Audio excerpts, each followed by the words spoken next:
जय जगन्नाथ। आज आम प्रस्तुत करवा आलू पूरी। पाटी को जेमिति स्वाद बनैबा मध्य सेतिकी सहज। प्रथमे गोटे पात्र रे गोटे कप सुजी आ सेथिरे समान कप रे गोटे कप गरम पानी देई ताकू 5 मिनिट छाड़ीदबा।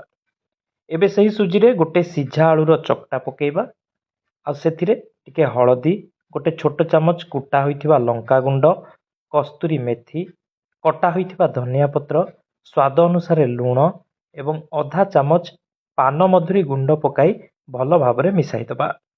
एबे सेथिरे गोटे कप अटा मिसाई चकटिबा। भल भाबे चकटिबा परे गोल गोल गुळा करिबा। सेपटे चुली रे कढ़ाई बसई तेल गरम करिबा। एबे गुळा गुडी को बेली पूरी बनैबा। एबे गरम तेल रे एहाकू छाणिबा। या परे छणा आइथिबा पूरी को गोटे प्लेट को काढ़ी दही किंबा टमाटो चटनी सह याकू खाई परिबे।